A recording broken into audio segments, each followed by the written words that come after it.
Deuxième cours. Petit point sur le phénotype immunitaire au cours de la vie. Pour commencer, pourquoi et comment et qu'est-ce que c'est que la mémoire immunitaire? La mémoire immunitaire, c'est le fait que lorsqu'un agresseur, du coup un antigène, pénètre l'organisme, il va y avoir réaction immunitaire, qu'on a vu dans le chapitre 2. Cette réaction immunitaire, elle amène à la création de cellules qu'on va appeler des cellules mémoire, qui vont garder du coup en mémoire l'antigène qui vient d'agresser l'organisme. Les premières observations qui ont été faites de ça, c'était les greffes.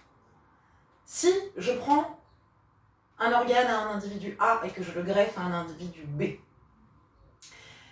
et que cet individu B rejette le greffon, si je prends un autre organe de l'individu A et que je le regreffe à l'individu B, eh bien, le greffon sera rejeté beaucoup plus rapidement et beaucoup plus intensément que la première fois. À partir de ce moment-là, on peut indiquer qu'il existe une forme de mémoire immunitaire.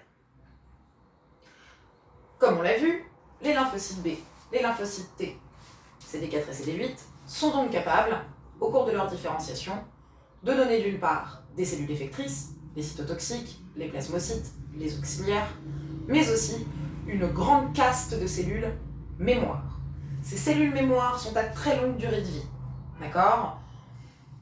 On ne peut pas vraiment quantifier cette durée de vie, mais certaines peuvent tenir jusqu'à 10 ans.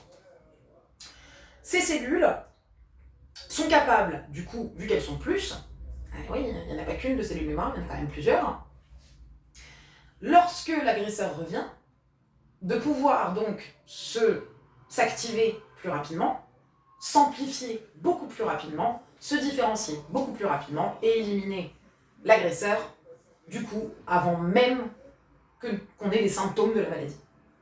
C'est donc le principe, c'est sur ce principe de mémoire immunitaire qu'on a créé des vaccins. Qu'est-ce que c'est qu'un vaccin? Un vaccin, c'est une substance qui contient une partie du micro-organisme, préférentiellement des parties de son antigène, au moins quelques peptides. Ces micro-organismes, ces parties de micro-organismes, sont envoyées dans le sang avec ce qu'on appelle des adjuvants.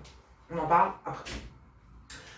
Lorsqu'ils sont envoyés, le système va les reconnaître et va donc subir une réaction immunitaire. On va subir une réaction immunitaire, le système immunitaire va se déclencher. Bien sûr, il se déclenche un peu dans le vide parce qu'en vrai, il n'y a aucune agression et donc il n'y a aucune cellule infectée, donc il n'y a pas de problème. Mais ça nous permet donc d'avoir une phase de différenciation de nos 3 lymphocytes et donc d'avoir des cellules mémoire. Pourquoi, dans un vaccin, on doit mettre des adjuvants? Un adjuvant va permettre globalement une réaction inflammatoire un peu plus intense. Ça va stimuler les phagocytoses, ça va du coup stimuler les lymphocytes B et les lymphocytes T pour que la réaction soit plus rapide. Les vaccins, vous en connaissez, vous en avez déjà fait plein, d'accord ? C'est l'un des rares moyens qui nous permettrait d'éradiquer certaines maladies.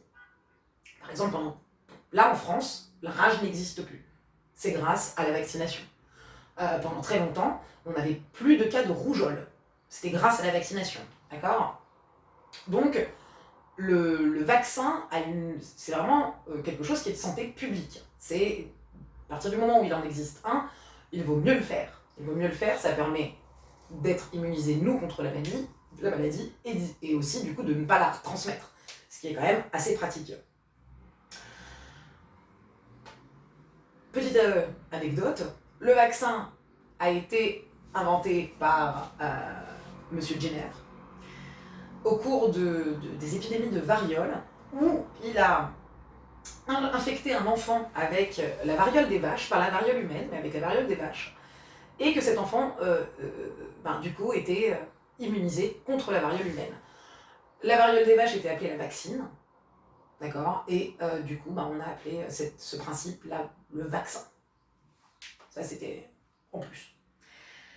Pourquoi on parle du coup de phénotype immunitaire au cours de la vie? Vous vous doutez bien qu'au cours de votre vie, votre système immunitaire ne va pas être toujours exactement le même. Déjà, pendant toute la partie de l'enfance, on a la création des lymphocytes T dans le thymus. Une fois que le thymus a régressé, les lymphocytes T sont tous créés et coincés dans les ganglions. En revanche, les lymphocytes B, eux, continuent à être produits. D'accord? Ils continuent à être totalement produits au cours du temps grâce à la moelle osseuse. Il faut savoir du coup que plus vous rencontrez d'antigènes, plus vous allez créer de cellules mémoire contre ces antigènes, et plus certains lymphocytes qui reconnaissent un seul et même antigène seront plus nombreux. Forcément, si j'ai été attaqué par le virus A, j'ai eu une réaction immunitaire face à ce virus A, j'ai créé des cellules mémoire contre ce virus A, et du coup, forcément, vous vous doutez bien que toutes ces cellules-là, elles sont toutes toutes ces cellules mémoire, elles ne sont que contre le virus A. Ce qui fait que si jamais j'ai jamais eu de contact avec le virus B, je n'ai qu'un seul lymphocyte par type qui peut reconnaître le virus B, contrairement au virus A où j'ai plein de lymphocytes mémoire qui peuvent le reconnaître.